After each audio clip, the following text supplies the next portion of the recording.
Mac, are we live?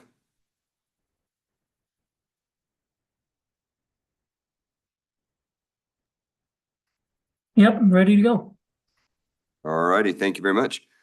We'll call this meeting to order. If you're able to, please rise and join us for the Pledge of Allegiance. I pledge allegiance to the flag of the United States of America and to the republic for which it stands, one nation under God, indivisible, with liberty and justice for all.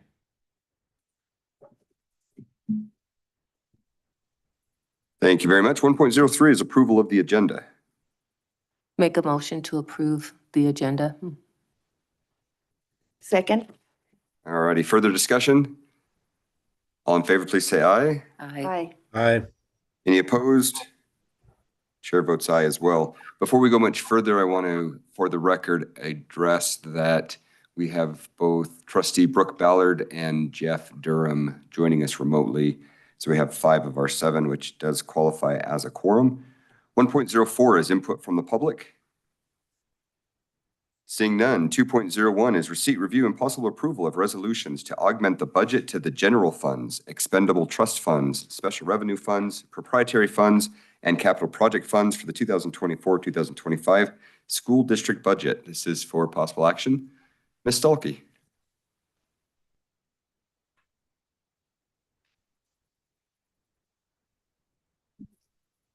Good evening. Let's see.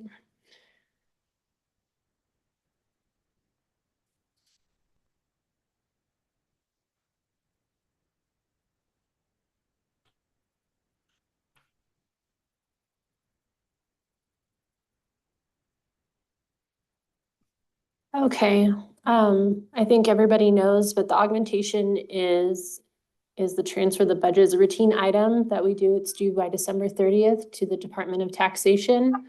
And what we're basically doing is adjusting the amount of funds based on ending audited fund balances and any additional revenues that we might see or may not receive.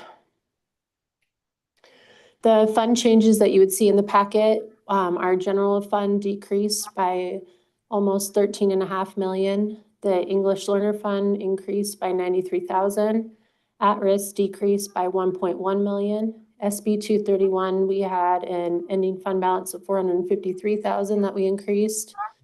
Adult education increased by 1,400. State funds by 5.5 million. SPED 1.9 million. Gift and donations by approximately 7,000. Our special miscellaneous 43,000. Federal funds 5.2. E-rate is decreasing by 2.1 million. Medicaid by 580,000. Food service decreasing 190,000. Buildings and sites increasing by 723,000. Capital improvement fund increase of 408,000, and our trust fund an increase in budgeted revenues by 15,000. Our general fund revenue is projected to decrease by 13.4 million. You can see that on page 4. The majority of that decrease is because our ending projected fund balance decreased by 13.2 million with the audited financials. We have adjusted the expenditures to offset these changes. In addition to the decrease, we had a transfer out that was initially budgeted at 5.4 million, and it increased to an 18.7 million, and that was to balance our insurance fund. We may see additional decreases within the people-centered funding formula. This is just an example for our first quarter audited true-up. We had a decrease in revenue of $389,000.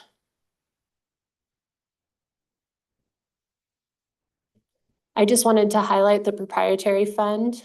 This is one of our proprietary funds. We have health insurance, Medicaid, unemployment. A proprietary fund, if you didn't know, is a fund that's used by governments to account for activities that are similar to those in the private sector. So they should be self-supporting, meaning that the services provided are financed through the charges or cost reimbursement by the business or users of that service.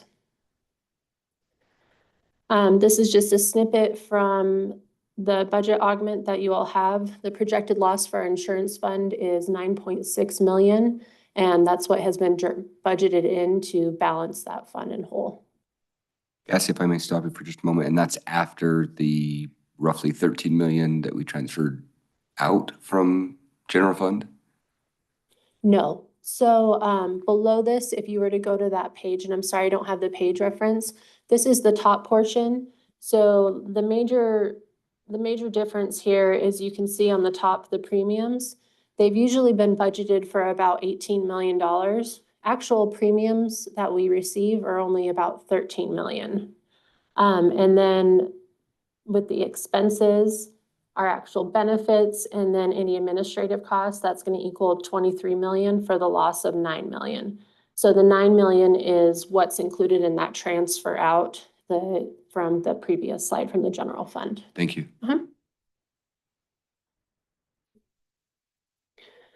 And then the ending fund balance after the audit, our beginning fund balance was 12.2 for the fiscal year, and that was our audited ending fund balance at the end of FY24. After the budget augment, our ending fund balance is projected to be about 5.7 million, which is a spending deficit of 6.4 million. And the current ending fund balance is 5%, which is less than 1 month of expenses. And Cassie, just to clarify, Nevada revised statute requires us to keep a minimum of 1 month, correct? I would need to double check. I don't want to say that off the top of my head. Yeah. I do know that if it's below 4.3%, then we do need to put in not a plan of corrective action, but we do need to write Department of Taxation and give an explanation as to why. And that was 3. Okay, so that would be roughly That half a month. a half a month. Yep. Thank- So we're just right above there.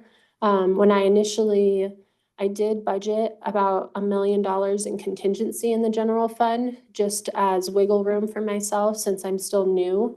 And I initially budgeted a higher contingency, but when I did that, we were at 4.2%. So I reduced that amount down by like 300 or 400,000. So that way I could get above the 4.3%. Thank you. And that's all I have.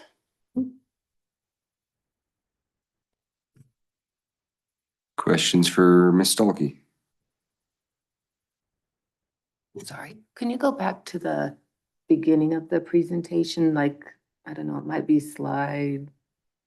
Yeah, that one. Like what causes like sped, we need almost 2 million more? Like what, or is it, am I just interpreting that wrong? So this is additional revenue that we would be receiving. Okay, It can, usually our ending fund balance in our state education fund should be, 0 at the end of the fiscal year, because how the new people-centered funding plan works, we actually take the revenues from the SPED people-centered funding plan and we deposit that into our local general fund. And then we spend at a fund 250 and then we transfer in. And then like right now we're getting a legislative session. We just turned in our 387 report and they will review what the expenditures are, how much was transferred in, and then they'll use that to determine future allocations. okay. So the state funding right there, when I initially did it, there's 2 different portions of state funds. There's a local state fund and then there's people-centered funding fund. And when I initially did the budget, I did not account that the local fund, which is that 5.5, needed to be budgeted within Fund 250. I initially budgeted it in as revenue under the general fund and then was going to do the transfer out. So I just moved it back to where it needed to be appropriately. So that was the increase there. Okay. And the majority of the others, at risk, we initially budgeted that fund to have higher revenues, a higher transfer in. And that was what we've done in the past, was we've transferred in funding and just spent there to show the allocation. But they're not going to look at that and then give us additional money. So in order to just make a balanced budget, I reduced the expenditures in there and reduced the revenues that we would be transferring in, and then allocated those funds in other places in the general fund. Okay. And then the small amounts are just basically changes within the audited financials for 24. Okay, thank you. Cassie, with being able to transfer from general into the other accounts, does this mean that there's a potential, if spending is controlled in those other accounts, that our ending fund balance may go up? Because the ending fund balance is only out of the general fund, correct?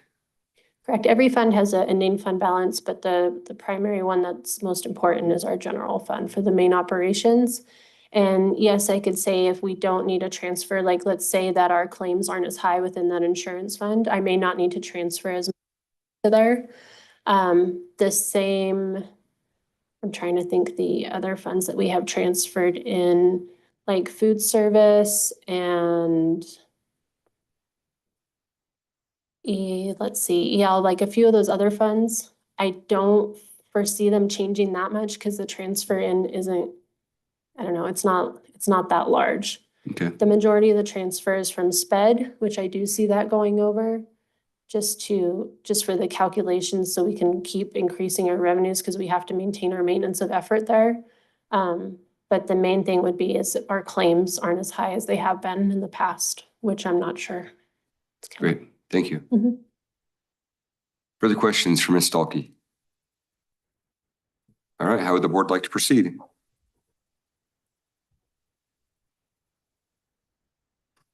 Jeff and Brooke, are you able to hear us? Yeah, Okay? I'm Great. here and I'm gonna go ahead and, excuse me, I'm gonna make a motion that we approve the resolutions to augment the budget to the general funds, expendable trust funds, special revenue funds, proprietary funds, and capital project funds for the 2024 and 2025 school district budget. I'll second that. Great, thank you very much. Jeff and Brooke making that motion in a second. Further discussion? All in favor, please say aye. Aye. Any opposed? Chair votes aye as well. Motion passes. Cassie, when do you need this document signed? Because we have two members that are remote and they'll need wet signatures on this, correct? I was looking in past documents and I think electronic certified. So I was thinking that I could get your signatures here in person and then I would send it electronically through Adobe. That way, because I'm only here tomorrow and then I have to go next week to a training. So tomorrow's my only day Okay, to get perfect. it in. Brooke and Jeff, if you heard that, please keep an eye out on your email late this evening or It'll most likely tomorrow I'll be sending it out and then I'll let Cassie know so she can follow up with you guys. Great, thank you. Absolutely, we'll keep a lookout for that. Thank you. Yeah. Thank you Thank- very much. Thank you so 3.01. much. Thanks, Rick. 3.01 is input from the public. Is there any input at this time? Seeing none, we will be in adjournment. Thank you all very much. Merry Christmas, happy holidays, and we'll see you next year. Yeah, Merry Christmas, everyone. Bye all. Thank you.